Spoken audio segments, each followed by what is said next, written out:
Sebagai cara dilakukan masyarakat untuk menolak rencana kenaikan PPN 12% yang bakal diberlakukan 1 Januari esok. Selain menggelar petisi dan unjuk rasa, kini juga muncul gerakan menerapkan gaya hidup hemat atau frugal living yang tujuan akhirnya menekan pertumbuhan ekonomi. Pemerintah menargetkan pertumbuhan ekonomi Indonesia akan berada di atas 5 atau 7% pada tahun depan. Namun dengan kenaikan PPN 12%, target pertumbuhan ekonomi dikhawatirkan tak akan tercapai. Apalagi banyak masyarakat yang menolak rencana kenaikan PPN. Berbagai upaya penolakan penerapan PPN 12% pun terus dilakukan masyarakat, termasuk gerakan menahan konsumsi atau frugal living yang terus disuarakan di media sosial. Masyarakat di semua kelas diimbau memanfaatkan semua subsidi yang diberikan pemerintah, serta menahan diri untuk membeli barang-barang yang pajaknya tinggi. Untuk kebutuhan sehari-hari, masyarakat diimbau berbelanja di pasar tradisional dan warung karena barang yang dikenakan pajak lebih sedikit ketimbang di minimarket, supermarket, atau mall. Dengan makin banyaknya masyarakat yang menahan konsumsi setidaknya dalam 6 bulan, hal itu dinilai akan berdampak pada melemahnya pertumbuhan ekonomi negara.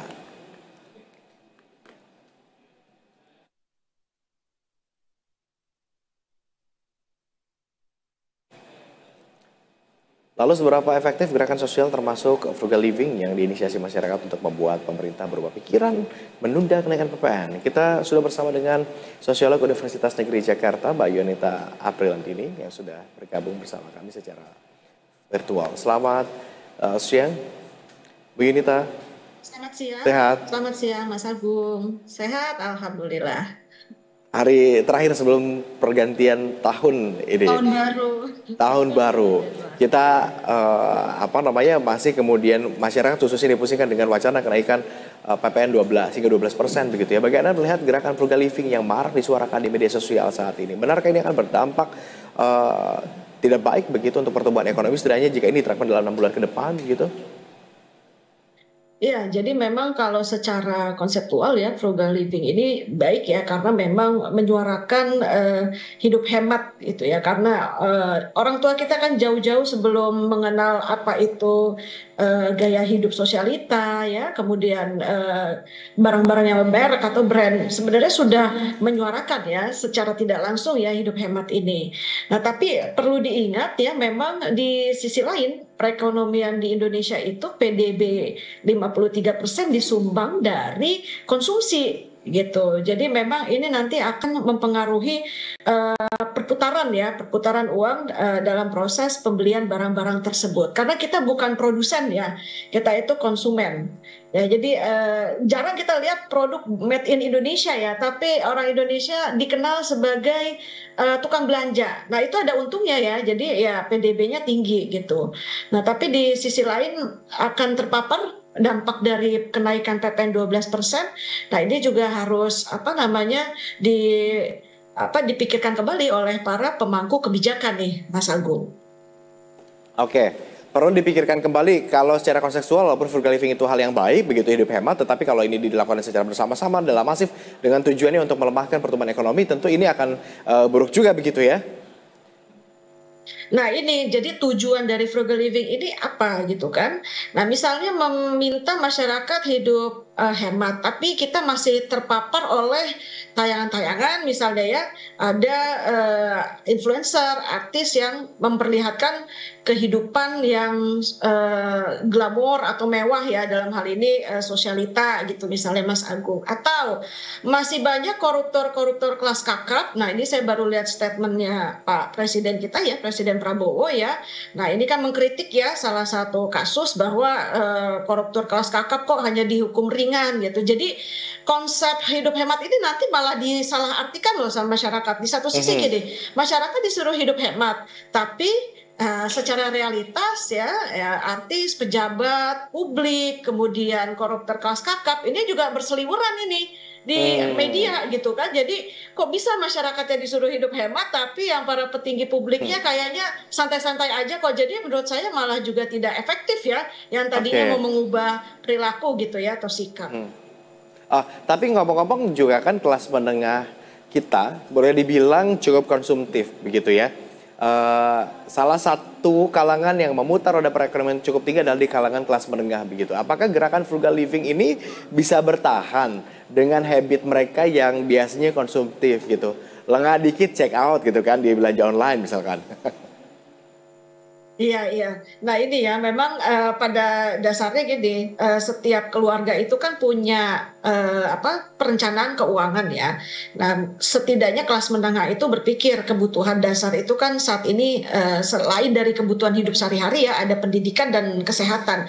Nah mungkin memang alokasinya akan lebih banyak ke situ, Mas Agung ya. Mhm. Jadi untuk gaya hidup ya, ya di situ check in atau check out apa namanya barang-barang gitu ya, atau mungkin rekreasi yang mahal-mahal gitu yang berbiaya besar. Nah ini mungkin akan mereka minimalisir gitu ya atau hindarkan atau mencari alternatif karena ke apa kepentingan untuk ada dana-dana darurat ya untuk Mhm. mengantisipasi lah hal-hal yang tidak diinginkan ini memang akan apa namanya besar ya akan besar ke depannya kalau 12% PPN ini diterapkan. Tapi kalau saya ditanyakan efektivitasnya, ya ini kan banyak Mhm.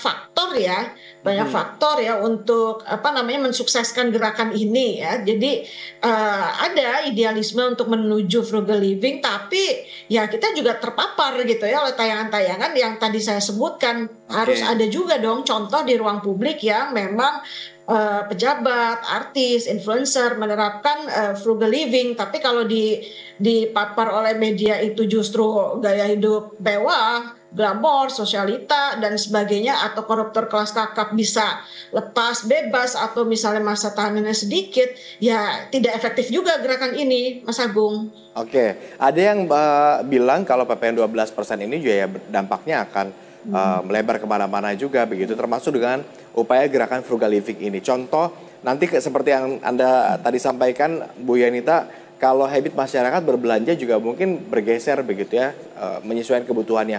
Biasa belanja di mall, pusat perbelanjaan, atau ada nilai-nilai konsumsi tertentu kepada hal yang sifatnya luxurious begitu ya.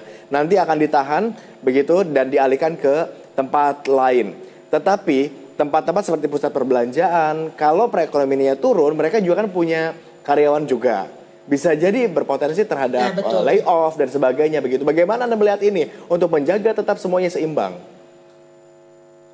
Iya, jadi memang apa namanya pemerintah itu harus memilah-milah ya menurut saya mana barang-barang ya yang memang dikenai ya PPN 12%, mana yang tidak. Tuh, jadi daya turun beli atau daya beli konsumen itu tidak langsung drop ya turun.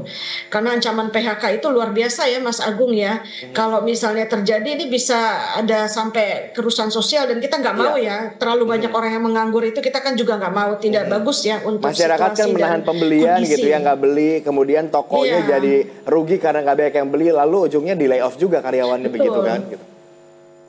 Iya, sudah mulai terlihat juga ada beberapa pusat-pusat perbelanjaan kan yang jadi sepi ya Mhm. karena apa namanya terpapar oleh penjualan online ditambah lagi PPN 12% ini orang semakin berhitung ya, Mas Agung ya. Mhm. Oke, kalau begitu sepertinya ya kenaikan PPN 12% yang nggak bisa ditunda lagi oleh pemerintah begitu ya. Apakah gerakan-gerakan sosial yang digagas masyarakat seperti tadi frugal living salah satunya begitu akan efektif untuk menekan pemerintah atau setidaknya tiba-tiba di tengah jalan merubah kebijakan tersebut? Saya pikir pemerintah harus mengantisipasi lonjakan PHK besar-besaran dari sektor yang ekonomi formalnya ini ya, pusat-pusat perbelanjaan dan sebagainya ya.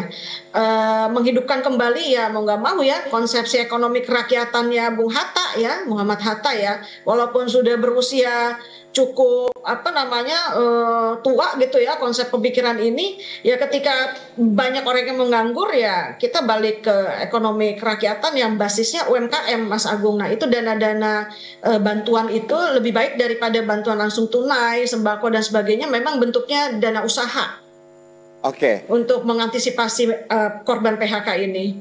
Oke, mungkin kita akan bisa melihat dalam setidaknya kurun waktu 6 bulan ke depan akan seperti apa begitu pertumbuhan ekonomi kita jika ternyata ada perlambatan atau mungkin juga bakal menurun akibat habit masyarakat yang kemudian berubah dengan adanya kenaikan PPN 12% ini. Apakah dari kacamata Anda mungkin PPN 12% ini kemudian dipertimbangkan ulang begitu? Ya, ini kan udah mulai turun ke depan istana kemarin ya. Saya lihatnya beberapa elemen mahasiswa ya. gitu. Jadi mungkin ada pressure juga ya dari gerakan mahasiswa, dan ini penting ya, biasanya kalau gerakan itu diawali oleh gerakan mahasiswa ya itu akan ada efek domino ke seluruh pelosok gitu ya Indonesia, karena memang mahasiswa ini masih dianggap sebagai sebuah gerakan moral. Jadi dia netral, dia nggak bias kepentingan ya, dia idealis kan gitu. Nah, ini tinggal pemerintah ya menahan gejolak ini gitu, karena memang suara mahasiswa suara rakyat ya. Karena saya salah satu ya individu yang juga dulu pernah mahasiswa gitu ya, dan juga melakukan demonstrasi gitu. Oke, Bu Yenita, terima kasih sudah berkenan bergabung sama kami dan berbagi insight pada siang hari ini. Kita akan lihat nanti perkembangannya seperti apa, tetapi mudah-mudahan berbagai resiko yang tadi kita sempat diskusikan tidak terjadi begitu ya. Artinya pemerintah segera mengambil langkah cepat agar pertumbuhan ekonomi kita tidak melemah. Terima kasih, selamat kembali beraktivitas Bu Yenita Apriliandini, sosiolog Universitas Negeri Jakarta. Ya, terima kasih Mas Agung.